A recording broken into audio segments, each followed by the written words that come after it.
Sería bueno aprovechar al pastor Jorge con preguntas. Levanten la mano. Leo tiene una pregunta. Ahí está. Muy bien. Leo, dale suave, no quiero que Vamos, Leo. Pegue, Leo, pegue. Bueno, te voy a ir con preguntas prácticas yo. Hemos hablado mucho de cuestiones de fisiología y una cuestión que quizás está muy descuidada en general en el mundo evangélico, sobre todo del lado formado, es el rol que tiene la esposa del pastor en la iglesia. Así, bueno, yo un poco haré como en privado lo que pueda decir no acerca del tema. Quiere decir que tenemos un acuerdo mutuo aquí en esta zona. Hermanos, esta es una pregunta maravillosa y bien importante debido al contexto en el cual muchos quizás tienen como de dónde vienen. Muchos vienen de contextos donde la esposa del pastor es básicamente, con nombre o sin nombre, una pastora en el ejercicio de las cosas que hace. Hace unos días hablamos con alguien, ni me acuerdo si fue unos días o ayer, pero hablábamos sobre, mi esposa y yo contábamos una experiencia que los dos lo vivimos juntos, pero nunca había escuchado a ella hablar del mismo punto. Y ella decía, fuimos testigos de cuando en una iglesia se rechazó a un hombre que era candidato para el ministerio, porque el argumento que dio la iglesia fue, y algunos líderes de la iglesia fue, es que la esposa es muy calladita y la esposa de un pastor no debe ser introvertida. Tiene que ser alguien que básicamente sea el alma de la fiesta, porque es la esposa del pastor. Y cuando uno piensa en los requerimientos bíblicos, uno se da cuenta, eso ni siquiera está en la escritura de una manera en la que tú puedas implicar eso de ningún lado. Hermanos, he tenido el gozo de tener a mi esposa estos días conmigo. Mi esposa no tiene que ser una conferencista, ni tiene que ser maestra de niños, tiene que ser mi esposa. Pero la razón por la que me animé cuando surgió la idea y dije, sí, es una buena idea, es porque ella sirve enseñando a otras mujeres y encaminándolas y aconsejando. Y realmente yo dije, ella enseña, pero no por ser la esposa del pastor, es porque Dios en su gracia le quiso dar esos dones. El don de poder hablar con otras, de poder enseñar, de poder guiar. Pero no es algo que se establece o se demanda de la esposa de un pastor. Hay cosas que sí se demandan de la esposa de un pastor. No son sus dones, no son sus capacidades para hablar en público, ni siquiera su dimensión teológica. Pero se demanda que si va a ser la esposa de un pastor, tiene que estar dispuesta a saber que el oficio que su pastor, su esposo va a tener, es un oficio en el que van a tener que compartirnos y que quizás vamos a hacer cosas que no son iguales a la forma en la que muchos papás pueden hacer. Por ejemplo, el estar todas las noches en casa, acostar a los niños todas las noches, estar en todas las cenas, porque normalmente los pastores salen a visitar a los hermanos cuando vuelven de sus trabajos y van a la casa en la noche y hacen esto por el otro lado y trabajan de esta otra manera. Y todo eso constituye una realidad en la que no se espera de ella dones extraordinarios, pero sí un entendimiento claro de que esa va a ser la realidad de la esposa de un pastor. Así que una hermana que es esposa de un pastor, ¿qué es lo que se necesita? Se necesita que sea una buena cristiana, una buena miembro de su iglesia, una buena mamá y una buena esposa. Eso es lo que se requiere de una esposa de un pastor. Porque los pastores no podríamos hacer absolutamente nada. Yo no podría estar aquí o en ningún viaje si yo tendría que llamar a cada hora. Ya comieron los niños, ya los acostaste, si se durmieron temprano hoy, si tenían ropita limpia para ponerse el otro día, si se bañaron hoy. ¿Te imaginas tener que vivir así? Qué tranquilidad de salir de casa y decir, mi casa está completamente protegida por alguien que no solo me ama al Señor con toda su alma y toma el rol que Dios le dio en esta responsabilidad. Así que No puede ser inmadura, tiene que ir creciendo. Pero no tiene que ser una heroína. Tiene que ser mi esposa. Y tiene que amar mi casa y a mis hijos. Y ser, como dice la esposa del doctor Waldron, que también estuvo en París con nosotros, decía, cuando él se va de viaje y vuelve, yo soy el que le pone todas las partes en su lugar. Como un rompecabezas que termina todo roto y lo pone en orden.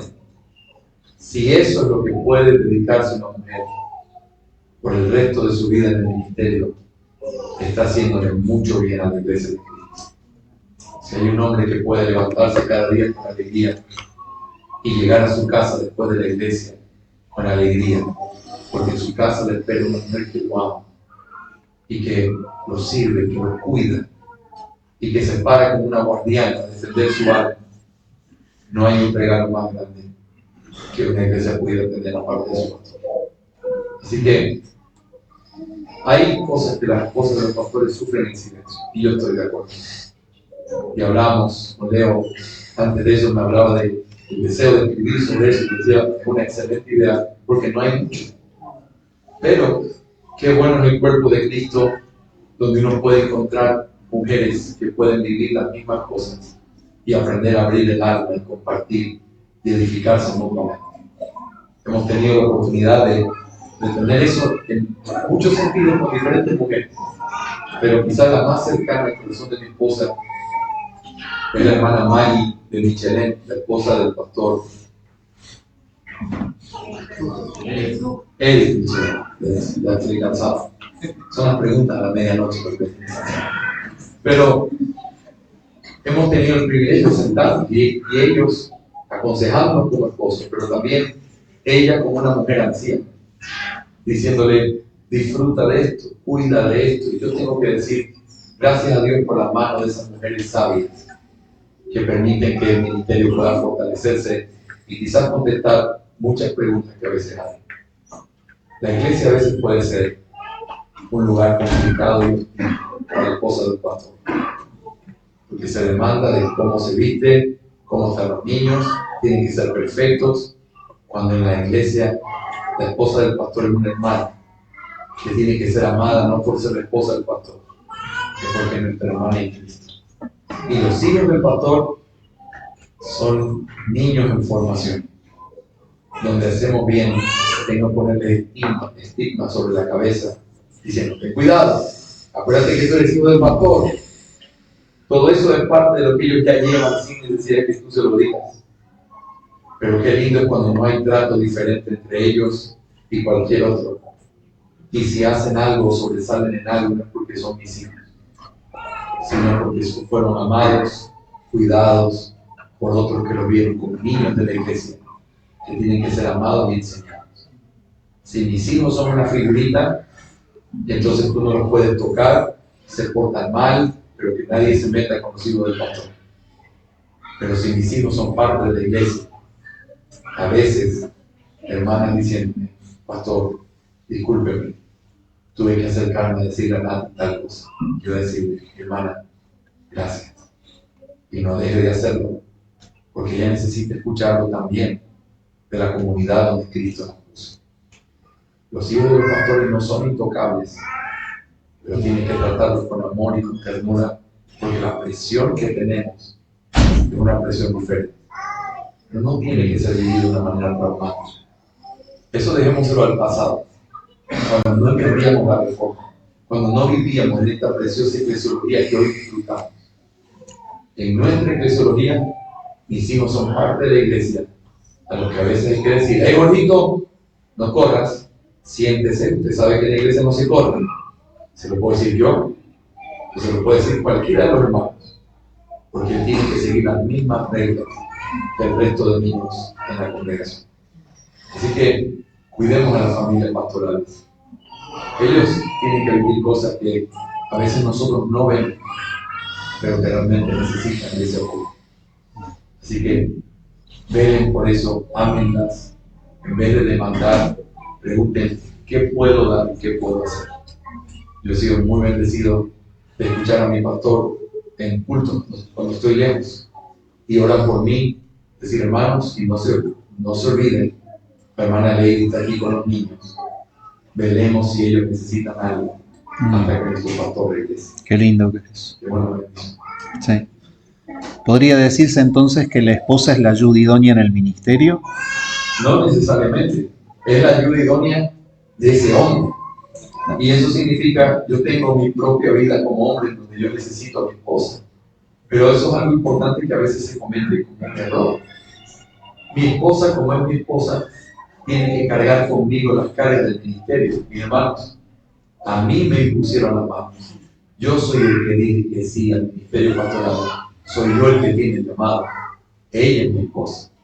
Y yo la voy a cuidar. Y por supuesto, tiene cierta madurez y ciertas cosas que vivimos y disfrutamos del ministerio. Pero no es ella la que tiene que llevar los conflictos, las luchas y las heridas. Los esposos no deben guardar secretos con su esposa en cosas que tienen que ver con su propia vida. Pero los secretos de un hermano no deben ser compartidos con tu esposa. Las luchas que se viven en la iglesia no tienen que ser compartidas con la esposa. Porque yo quiero que mi esposa vaya a la iglesia el domingo y salude a todos sin ser estorbada, sabiendo los pecados que cada uno cometió en la semana, o lo que el hermano habló de mí, o el conflicto que tienen ellos en el matrimonio. Yo quiero que ella los trate y viva la experiencia de ser una cristiana, que si ella ve algo, ella lo corrige. Pero mi responsabilidad es mía como hombre de Dios. Y hay cosas donde yo la necesito. Y yo le hago preguntas muchas veces. ¿Qué piensas de este caso? ¿Qué piensas de cómo crees que debería aconsejar a esta hermana o en este punto en particular? Y tengo que decir delante del Señor con libertad, me gozo en tener una mujer sabia como esposa. Pero ella no tiene que ser el complemento del ministerio pastoral. Yo tengo a otro hombre que es el complemento del ministerio pastoral. Y todos los hombres que Dios nos quiera dar, porque son los pastores de la iglesia, no sus esposas, las que tienen que llevar la carga en el sentido ministerial. Hay cosas que inevitablemente, si yo estoy deprimido por algo que pasó en la iglesia, que es ella la que tiene que poner en orden todas las partes, y la que me va a abrazar y me va a decir, todo está bien, que no sé qué pasa, yo voy a orar por ti. Y le digo, mi amor, ora por mí, y no tienes que saber qué es lo que pasa. Vale decir que en la misma línea entonces es bastante nocivo cargarle a los hijos de los pastores la presión y la responsabilidad del pastor, al menos hasta que sean nombrados, si tienen llamado celestial, ¿no? Es destructivo realmente. Yo quiero que mis hijos crezcan sabiendo la vida. Yo soy hijo de pastor y mi papá es el que se para y habla de mí, pero yo no llevo la carga de que tengo que ser pastor como mi papá, o tengo que casarme con un pastor porque mi papá es pastor. Siempre oramos y le enseñamos que amen al Señor y que lo que el Señor pone en sus corazones para hacer, lo hagan con excelencia y para su gloria. ¿Qué más yo quisiera? Tener otro Jorge Rodríguez, la siguiente generación, como un pastor bautista reformado, profesional, más elevado. Pero no es lo que yo quiero, porque el llamado no es algo que se hereda. Él puede ver todo lo que yo hago, ver todo lo que yo publico, ver todo lo que hacemos y no tener el llamado pastoral ni el anhelo de servir en la iglesia. Sí, lo que sí espero inculcarle con el alma es que sea un hombre que ame al Señor y donde esté, sea fiel en su iglesia local. Pero cargar con eso los hijos del pastor no es una buena idea. Presionarlos con eso no es una buena idea. Si ellos quieren el ministerio, que sea porque el Señor los llama a ellos.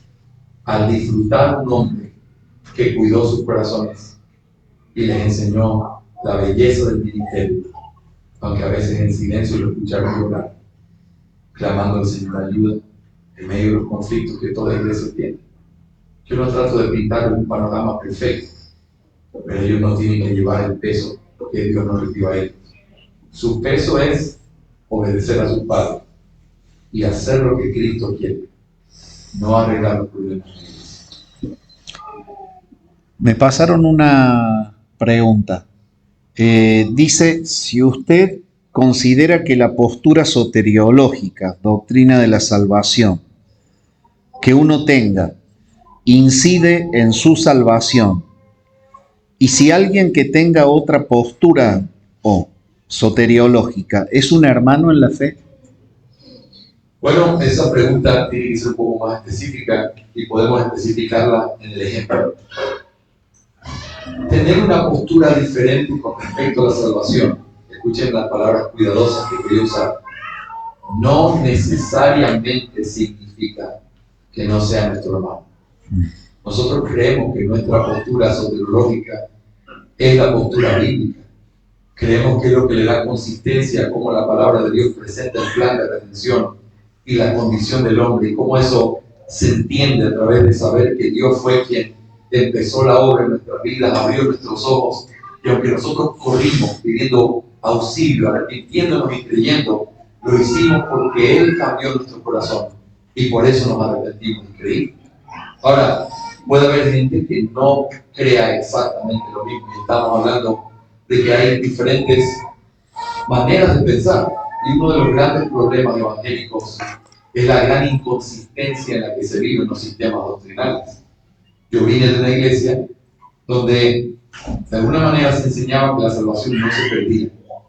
Se enseñaba que el hombre tenía que arrepentirse y creer, pero era muy mal escuchado que haya un tema de elección soberana de Dios para la salvación de los hombres.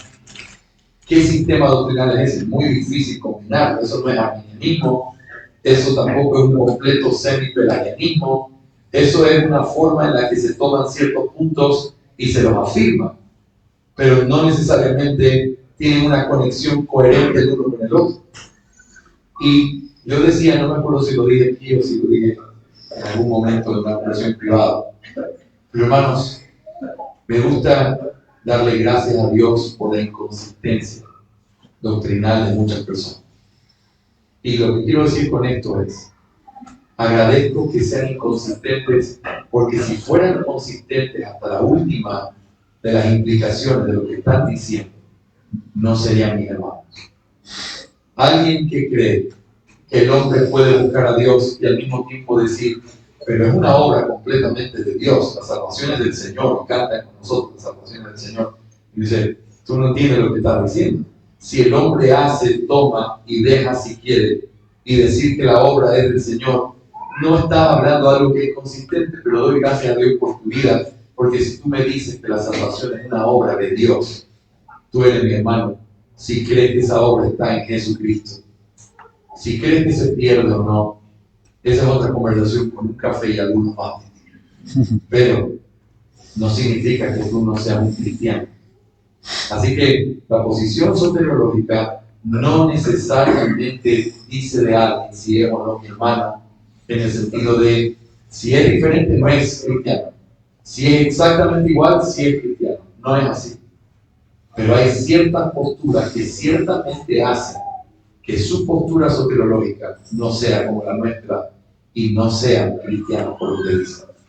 Si alguien cree que uno puede ser salvo por el esfuerzo o mérito humano, si uno cree que alguien es salvo porque uno hace cosas y Dios te justifica al ver esas obras, ese no es mi hermano. Y también hay una diferencia soteriológica, pero esa diferencia es de otra calidad, de otra profundidad, que me hace decir, tú y yo no somos de la misma familia. Así que lo que tenemos que tener cuidado, y permítanme hacer esta aplicación pastoral, hermanos, la gran mayoría de nosotros fue salvo antes de ser reformado. Y al decir eso, quiero recordarte algo. Los hermanos que no son reformados, no todos ellos, por supuesto, pero todos los que creen en el Evangelio, son salvos que no abrazan el mismo que nosotros. Y tenemos que aprender a hacer una distinción correcta.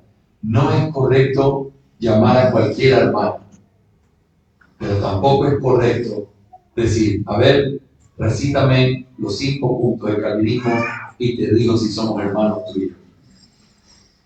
Ninguno de los dos extremos es correcto. Los hermanos, uno los reconoce, aunque a veces hablen torpemente al expresar lo que pasó en su vida. Tú puedes ver la marca indeleble, imborrable del Espíritu Santo en su corazón. No lo pueden expresar, porque son torpes, no han sido entrenados teológicamente. Hablan quizás de una manera que tú digas, uy, menos mal que él no entiende lo que está diciendo, porque esto sería herético. Pero tú ves la mano de Dios en sus vidas, reconociendo que son salvos por la gracia de Dios, que fue Jesucristo y es su Salvador y su Señor. Que si ellos creen que fue a través de una oración que hicieron tal día exacto y tal hora, o si creen que fue un día que pasaron al altar, pero lo importante no es si pasaron al altar o levantaron la mano. Dime qué vino después de eso.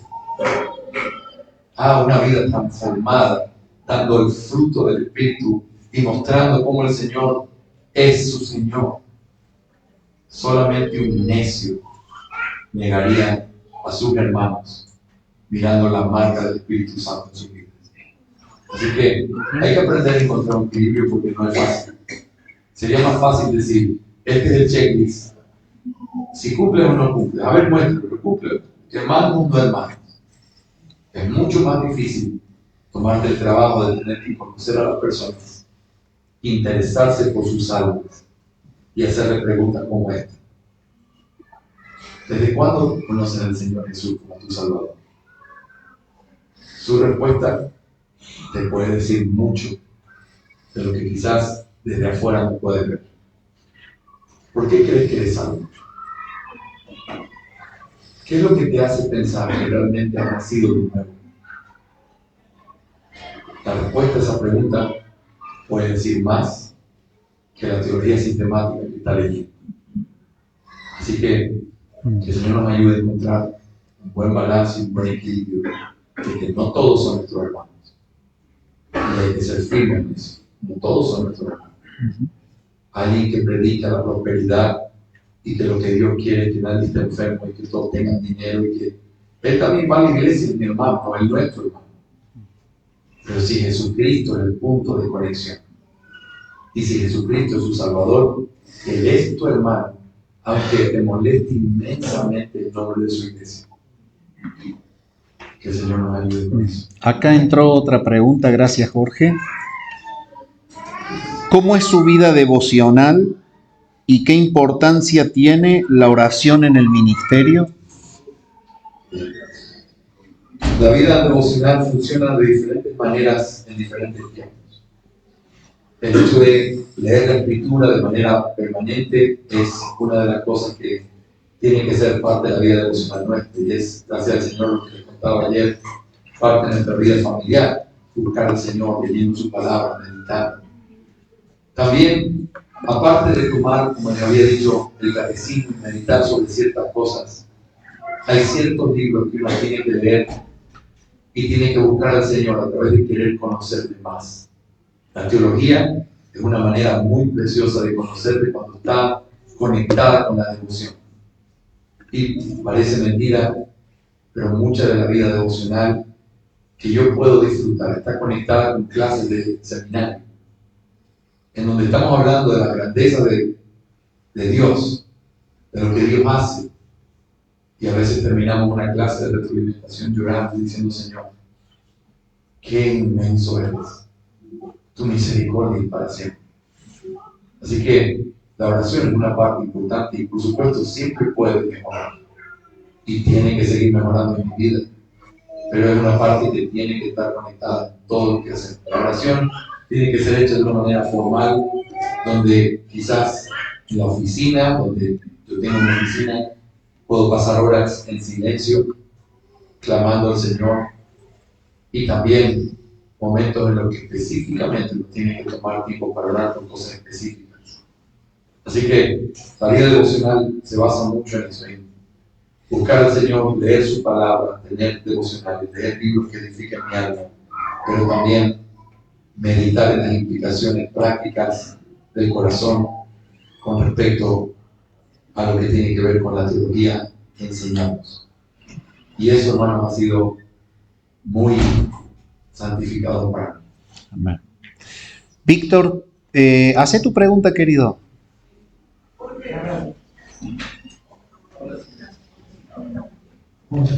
Y allá hay otro hermano que levantó la mano. Consulta, cuando en Soler Casanova que se tiene que escoger a un anciano. ¿Cuánto es la unanimidad de la votación? ¿Es un 100% de aprobación? ¿90, 95? ¿Qué porcentaje? Sí, es una excelente pregunta. Para eso tengo que dar un poquito de contexto.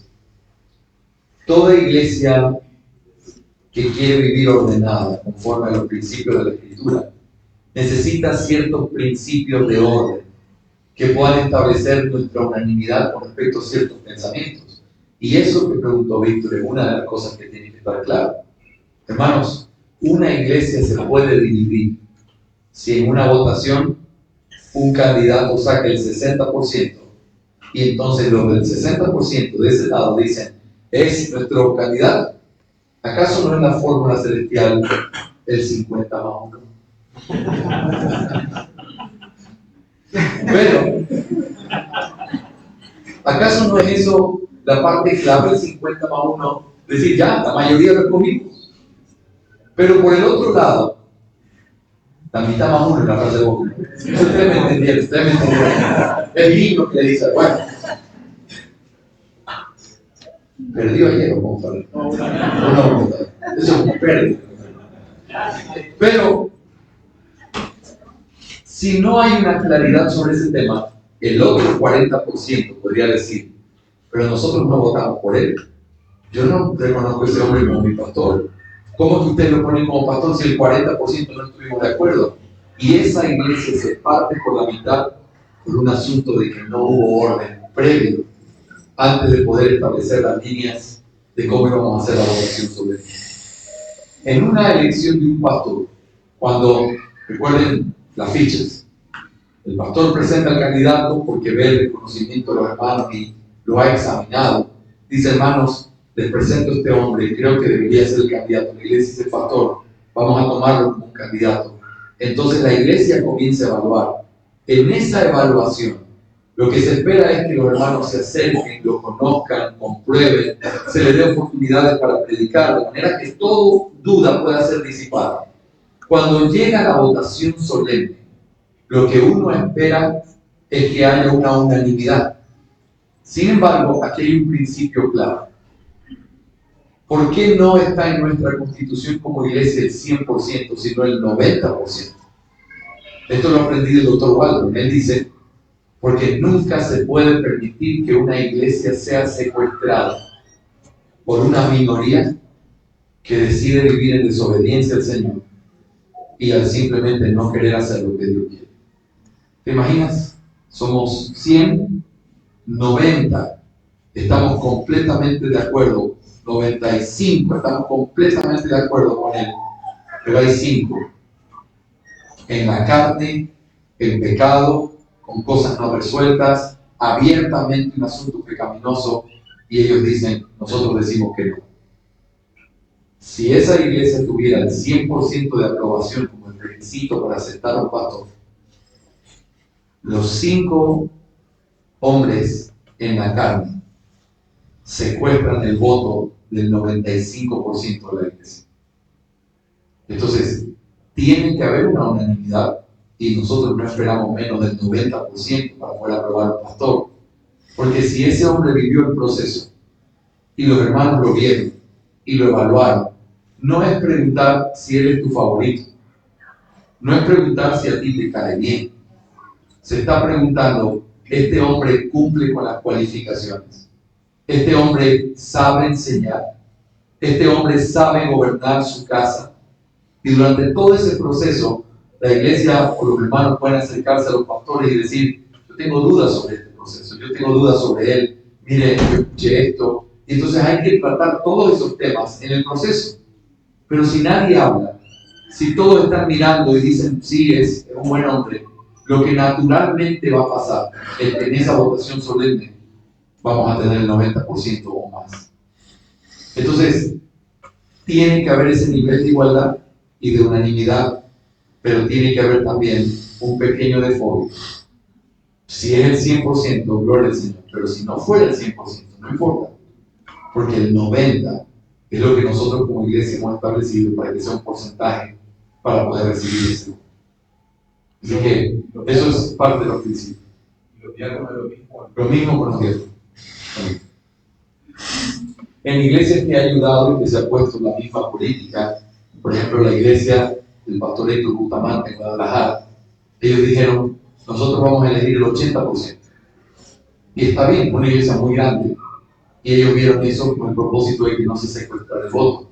Yo tuve el privilegio de estar en la ordenación de Fernando, un pastor con Héctor, y fue el 90 y tanto %. No es que el decir 80 significa bajar el estándar, es simplemente cómo encuentras el equilibrio para que sea una unanimidad, pero que no haya secuestro de esa votación por gente que simplemente no está de acuerdo con nada. Sin razón, porque basta un voto diciendo que ese hombre tiene otro hogar y ahí se termina cualquier votación. Me hago entender, esto no es un tema de ganó la mayoría, es muy inmoral, pero ganó la mayoría, no funciona así. Si hay algo inmoral, no hay votación y se termina el proceso.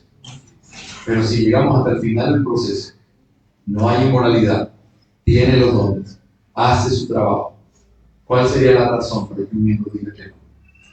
Y si las tiene, como nos ha pasado, son razones de conciencia. En la última votación que hicimos para un hermano que estaba siendo enviado al ministerio, una hermana se acercó a mí y me dijo, pastor, yo tengo un problema en mi conciencia. Yo le dije, mi hermana amada, hable con el hermano, trate de hablarle y confrontarle sobre lo que usted está mirando. No es un pecado malo, ¿verdad? Inmadurez en ciertas cosas. Pero le dije, vaya y hable con él.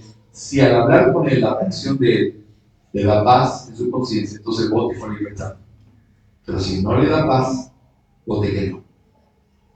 Y así fue. Y ese no me sirvió para poder sentarlo después y decir, mira, todos dijeron que sí, pero una hermana dijo que no, y ella vino a hablar conmigo. Esto y esto. Gracias, pastor. Eso a mí me sirve para entenderlo. Y así fue como se quedó, pero quedó claro que hay un problema allí y que a veces por actitudes inmaduras se puede herir la conciencia de las personas en cosas, chistes tontos, inmadurez, cambio de opinión sobre ciertas doctrinas. Voy a hablar como argentino, me hago el lindo en público y en privado digo cosas que no. Entonces, esas cosas no son pecados escandalosos que descalifiquen necesariamente, pero puede darle la intranquilidad a alguien que genuinamente quiere ser fiel al Señor y dice, no, yo no pienso. Sé que la iglesia va a decir que sí, pero que quede, que dije que no, para que eso pueda llevar a Dios. Eso. Adelante, hermano. Jorge, quería preguntarte respecto de, hoy hablamos del 1 de Pedro 4, del 7 al 11, con relación a la parte final, ¿no? El fruto, el fin el fruto resultante, es decir, que el amor cubre multitud de pecados. Sí.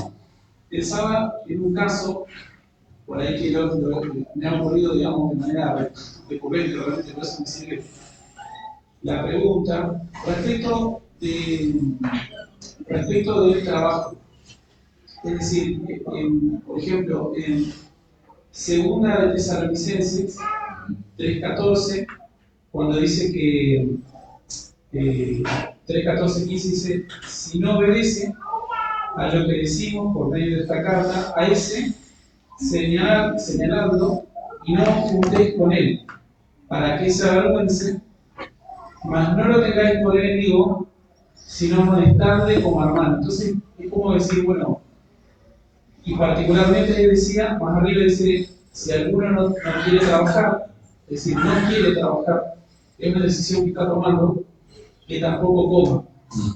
Porque vimos que algunos de nosotros andan desordenadamente, no trabajando en nada, sino entrometiéndose en la gente. Bueno, los tales andamos y exhortamos por nuestro Señor Jesucristo que trabajando sosegadamente coman su propio pan. Sí.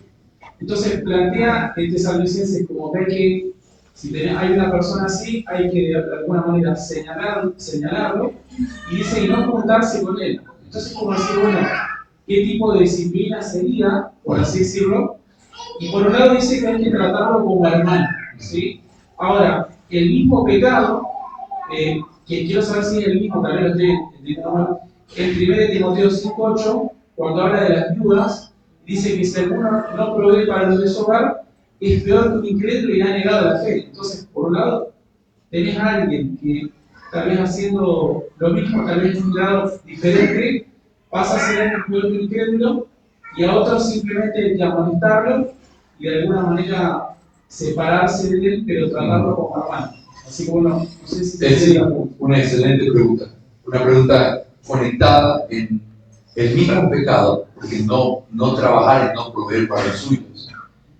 La diferencia entre un pasaje y el otro es el momento de la disciplina en el que está. Piensa en esto.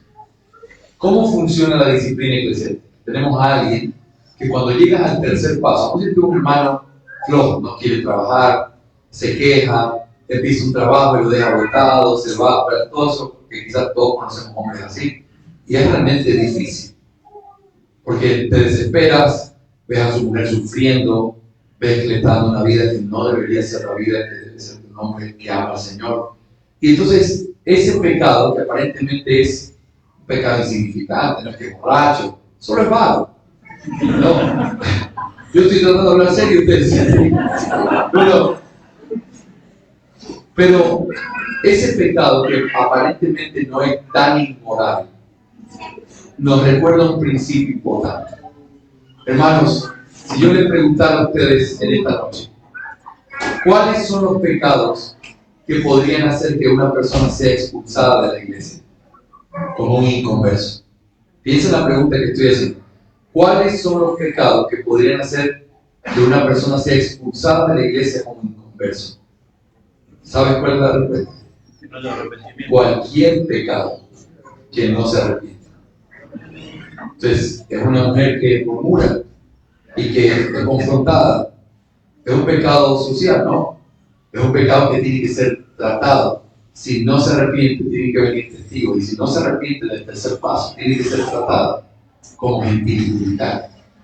Una persona que se emborracha, una persona que comete adulterio, una persona que es vaga y no quiere trabajar o floja, no es esforzado en su trabajo, es alguien que requiere, por supuesto, un trato distinto en nuestra forma de relacionarnos con él. Porque puede ser, hermanos, y sin querer ser contemplativo con el pecado, hay gente que puede ser que nadie le enseñó, no tuvieron un buen padre, no le enseñaron el esfuerzo, y entonces es alguien que es así, un muchacho irresponsable. Todo eso tiene y hace la diferencia en los procesos. Es un muchacho irresponsable, listo, yo conozco a algunos así. Lo tomas, le enseñas, insistes, lo llevas al trabajo, le vuelves a buscar otro trabajo, lo vuelves a ayudar, pero llega un momento donde eso se convierte en algo que tiene que ser tratado en el segundo paso. Ahora, el ejemplo de Tesalonicenses es alguien que está en el tercer paso. Cuando tú traes a alguien, vamos a decir que se llama Pepe, y lo traes a Pepe diciendo, hermanos, con mucha tristeza hemos hecho esto, y bien largo, porque es un proceso que lleva años. Hemos ayudado, el hermano fulano le dio trabajo, lo votó, el hermano fulano le votó, quedó mal en ese otro trabajo. Hemos estado así por 2 años. Yo confronté a Pepe sobre este pecado. Él dice que no, que eso es cosa nuestra, que eres así, que él no puede trabajar. Lo llevé delante de otros hermanos varones para confrontarlo. Lo confrontaron, le hablaron firmemente, como se le habla a un hombre, sigue haciendo lo mismo. Con mucha tristeza lo traemos delante de ustedes para poder exponer este pecado. En el momento en que uno empieza el tercer paso de disciplina, los bautistas históricamente han llamado a lo que sucede allí una suspensión de la membresía. Piensa en lo que eso significa en la práctica. Cuando alguien está en el tercer paso de disciplina, ese hombre se está cuestionando si ha nacido de nuevo. Su salvación se puso en tela de juicio inmediatamente.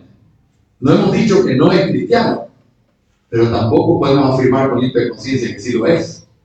Entonces él queda en un punto intermedio en donde sigue siendo hermano porque es miembro de la iglesia, porque lo hemos reconocido en el pasado, porque todavía no se ha terminado la disciplina, pero al mismo tiempo no te juntes con él para que se avergüence, se quebrante por lo que está haciendo. Entonces, es mi hermano, pero es alguien que no está haciendo lo correcto y lo llama al arrepentimiento, lo trata como un cristiano. Primera Tesalonicenses 5 es alguien que después de pasar ese paso no se arrepiente y entonces ha negado su fe. Así que es el mismo pecado en procesos diferentes de disciplina. Es como si Pablo estuviera diciendo en un texto, estamos en el paso 3 y Pablo ve la misma historia, vamos a imaginarnos, pero la ve fuera de la iglesia. Ese hombre ha negado su fe. Pero ese negado su fe no empezó ahí. Empezó la primera vez que votó su trabajo, que finalmente se confirma a través del proceso de disciplina. Esa es la importancia de los procesos claros que nos permiten a nosotros tener una visión de que nadie nunca se vaya de la iglesia diciendo, a mí me trataron injustamente. Porque ese no es el plan. El plan es exhortar el pecado, golpear el pecado, mostrarle que lo amamos. Y llega un momento, con lágrimas en los ojos, le tenemos que decir, tú no eres cristiano. Nosotros estamos viviendo un proceso lindo en nuestra iglesia ahora. Hay uno de los hombres que fue expulsado de la iglesia hace unos años. Comenzó a venir con fidelidad a la iglesia hace 2 años más o menos. Y ha estado viniendo. Y hace unos meses, quizás 6 meses, nos envió una carta diciendo, yo me he arrepentido de lo que hice, yo soy un cristiano, recíbame de vuelta en la membresía. Y tener ese proceso es la primera vez que nos pasa eso.